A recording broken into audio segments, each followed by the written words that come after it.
So, Barry, thank you very much for coming down to Oh, take a little time for this quick interview and for our website. So, I understand you've been in community theatre for quite some time, and you were introduced to the series, I think, via one of the other actors who was on the series. mhm. But we always ask this question as a starter for everybody, by the way. It's not like just yourself. But out of all the roles that you've played over the years, which do you think, were the ones which you enjoyed the most? Okay. Well, as you say there, Melanie, I've been doing community theatre for a number of years. My favourite roles, I once had the opportunity of playing Major General Stanley in Gilbert and Sullivan's operetta, The Pirates of Penzance. This is Mr. I am the very model of a modern Major General of information, vegetable, animal and mineral, and all the rest of it. I could see how that would suit you perfectly, Oh, actually. yes. And I had the side whiskers then too. The very Victorian gentleman.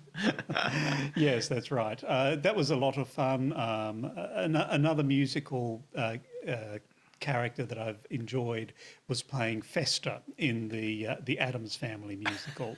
That was I can't remember if I can do the voice. Did he now. sing as well? He did sing as well, although not as much. He was. Oh, he discovered love, did Fester. You might think that a fat, bald person of no particular sexuality would find love, but I too know love. Fester loves.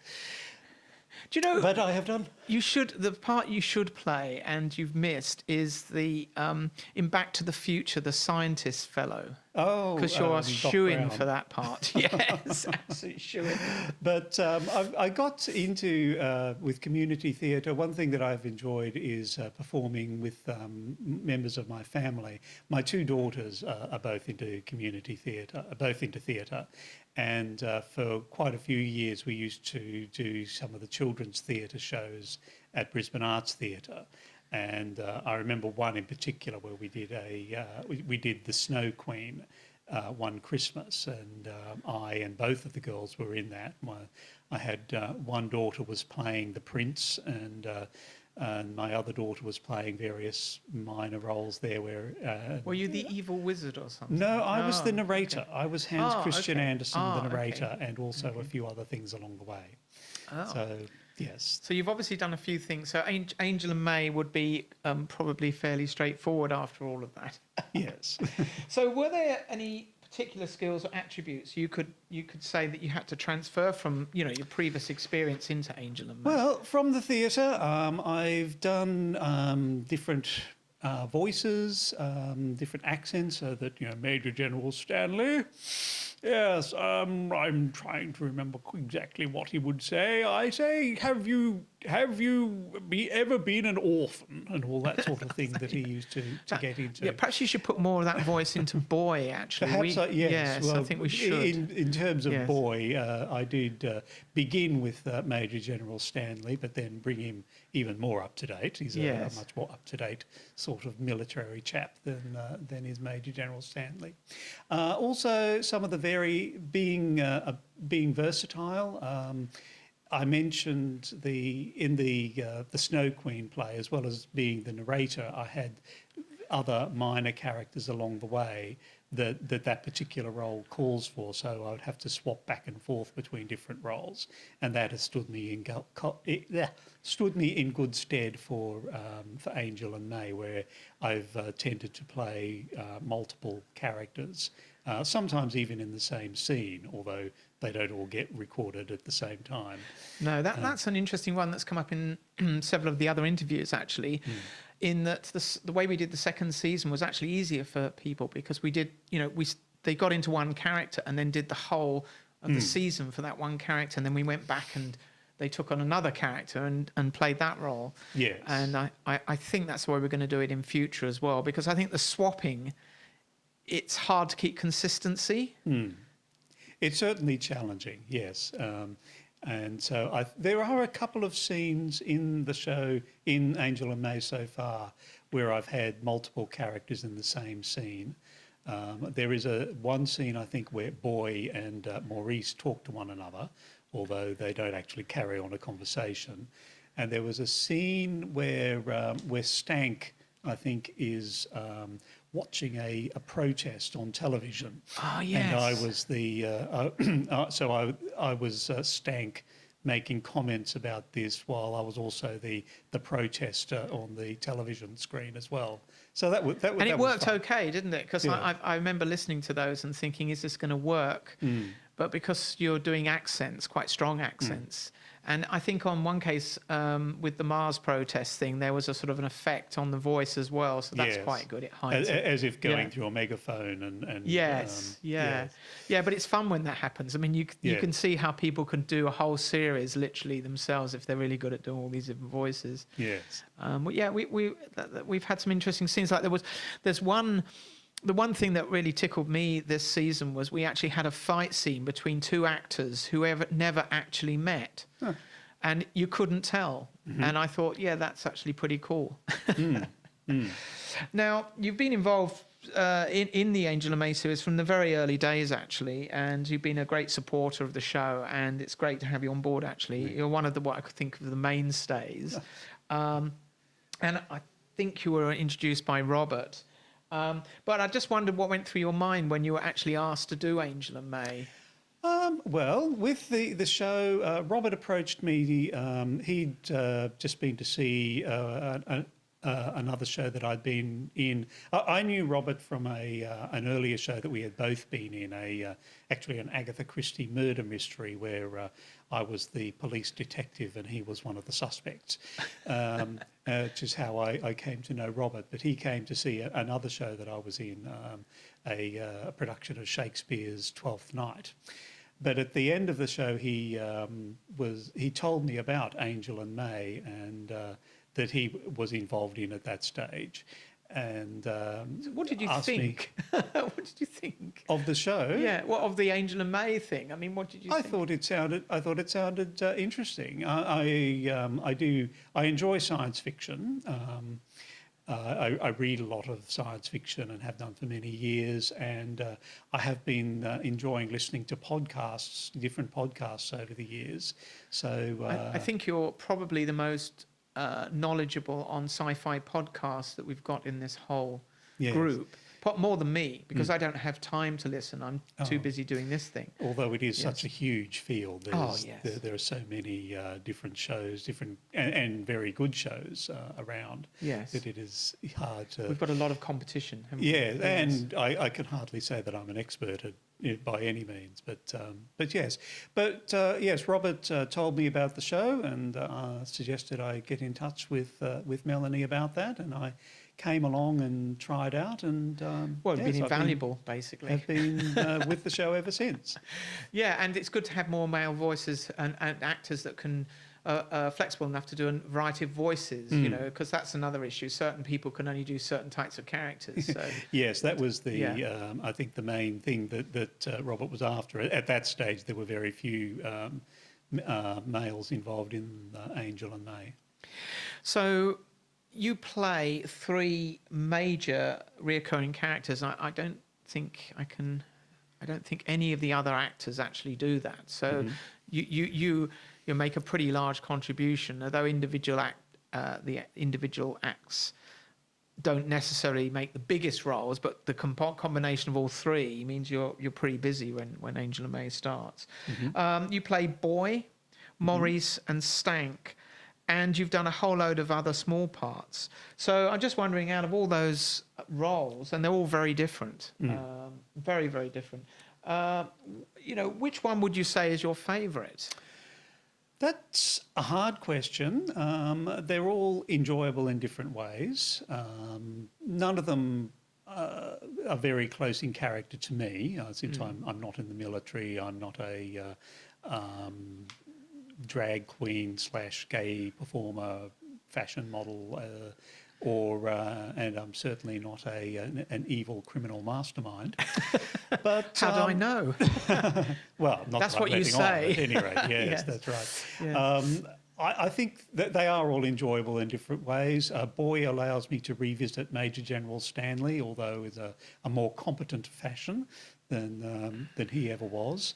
Maurice, I do, as we've mentioned, a lot of theatre as a hobby, so that Maurice taps into that side of me. And also Maurice is gay, and while I'm not gay, my daughters are gay, and I know other gay people, so that's something that hopefully I'm not doing a disservice to. And Stank as the bad guy. The bad guy is always a lot of fun, and it's always fun to put the pretend cigar in my mouth and talk about those terrible people over in New London, and by golly, I'm going to have to get those people someday. I love Stank too. We've got to have more Stank, actually. He's too good an opportunity to miss. But, the funny thing is when I'm writing Boy, I have to sort of try not to do Darling out of Blackadder as well, because it's too tempting, I think they're all great characters, actually, and I think there's lots of scope for us to actually explore because we haven't seen Boy in action really, and No. Maurice, well, he just seems to be at the inn most of the time, so that we need to get him. Although he did get out with Slim, didn't he, and went In uptown. the episode where they visited the solicitors. Yes, and proved to be surprisingly competent in many ways. Actually, I think it surprised Slim, so I could see those guys ending up doing some stuff together. Well, So that could be... yes, different age group, of course. So I would say that, out of all the actors in Angel and May, you are the only one that really reads science fiction. I mean, real science fiction, like, the heavy duty guys, and is very knowledgeable on the subject. And, as such, I kind of use you as a bit of a sounding board because, the others they're into sci-fi, but they're not a major reader of the genre. And so I'm just wondering if you could sort of tell us a little bit about who you like to read within science fiction. Well, as you say, Melanie, I've been reading science fiction for a very long time. In my younger days, I think the first author that I really read everything that I could get my hands on was Arthur C. Clarke, who wrote 2001, A Space Odyssey, and The City and the Stars was another big favourite of mine. Yes, actually, I remember Clarke is sort of behind some of my favourite book memories. I remember one time when I was early teens and my family went to Brisbane, and I discovered, I think, 5 different books by Clarke that I had never read. And I remember looking at them and thinking, which one am I going to buy? And then I realised I've got enough money to buy all of them. Wow. Yes, I mean, and that was a marvellous experience. Or years later, when I found a copy of 2001 in the Kingaroy newsagent, and pedalled furiously home to get my money so that I could come back and buy that book. That was so much fun. Robert Heinlein is another author whom I enjoyed in my earlier days, and also H.G. Wells, The War of the Worlds, of course, and also some of his more perhaps lesser well-known things like The Invisible Man or The First Men in the Moon is a big favourite of mine, because it builds a very, although Wells's science isn't particularly correct, he nevertheless creates in that book a world that is, it is very well imagined, even though it is not correct. And it's the sort of world that you can picture in your mind. And the 2 characters in that book, Bedford and Caver, are both stereotypical but very relatable. And I've enjoyed that book for that reason. Did you? Of course, it's very similar to my reading, though I didn't get into H.G. Wells, but I was very much into Larry Niven in the 1970s and the Ring World and the Known Space series, and I loved all of those books. Yes. Larry Niven. I didn't think of Larry Niven earlier, but he was another early favourite. The Mote in God's Eye. That's great. Love that book. That amazing First Contact novel. Yes. Nowadays, of course, I still read science fiction. Peter F. Hamilton is one of my favourites, I guess, of the current authors whose books that I read as soon as they come out. Lois McMaster Bujold and her Vorkosigan series is another a very good one, whom I was surprised to discover that Melanie hasn't read. I know, I'm quite excited actually. I think Yes. I'm going to shoot off because it's great when you find a new author. Yes, And I will Melanie. read, yes. Melanie has been busy telling me that I must read Ian M. Banks's Culture series. So You that's should. I feel that's sorry another for one. you. That's one that I'm looking forward to reading. Another series that I've been reading recently is some of Charles Stross's books. His They're excellent, Cross Time series. Yes, Yes. yes. You need to get into the Laundry series with Charles I Strawson. do, yes. Yes, which very I believe, much so. Very which good. I believe is Lovecraftian horror meets Cold War thriller. Kind of, yes. It's actually more to Lovecraftian horror meets government bureaucracy, actually. Yes. Yes, but so it's kind of, it's got some great characters in there, though. So yeah, highly recommend that. Well, that's great. Actually, when we get together, we tend not to talk about Agent of May, but we talk about who we're reading and Yes. sci-fi and sort of reminiscing about great sci-fi books of the old. I mean, did you read any Robert Silverberg and all that sort of stuff? And Only very little. Yeah. I never got into him so much. What Although about- I do remember one of his books called Across a Billion Years, which was Oh, about yes. archaeologists who were researching a long vanished civilization. Yeah, I think I've definitely read that one. But the trouble is when you've read so much, they start to blend into each other, don't you? You can't quite remember which one is which. And Yeah. there's certain themes that run through sci-fi that you repeat. So, you obviously mentioned that you play Maurice, and I'm just wondering what particular challenges do you face when playing that character? Yes, Maurice is an interesting character and a fun character. He's a stereotypical gay man putting on his drag shows at the Retrograde Inn. He has a flair for fashion, which isn't something that I'm really into, but he has a flair for drama and performance, which is something that I can sympathise with. He's also, although he appears to be perhaps a bit scatterbrained at times, he's definitely no fool. And when he needs to, he can. He has the mental resources to be able to get out there And we see that when events. he's working with Slim as well. He Yes. sort of Slim thinks he's going to be a drag, and it turns out he actually has some of the best ideas. So yeah, that was quite interesting. So Barry, we really don't know much about the background of Maurice at all. He's quite a big character in the series, but I've always wondered why would someone that is very fashion conscious, would come to a sort of grubby bar in the back end of the solar system. It just doesn't seem to make sense. And so I'm wondering if you could just perhaps allude to some of the backstory on that character. Okay. Yes. Well, Maurice was educated in Paris. He studied fashion there, and his ambitions were to become famous in the fashion world, but that was something that never really quite happened. He moved to New London because his boyfriend went to New London, and Maurice followed him there. And they lived in New London for a time, but Maurice ended up as running the drag show at the Retrograde Inn after he and his boyfriend broke up because he needed a job in New London, and Gander spotted his talents and offered him the job to manage the drag show.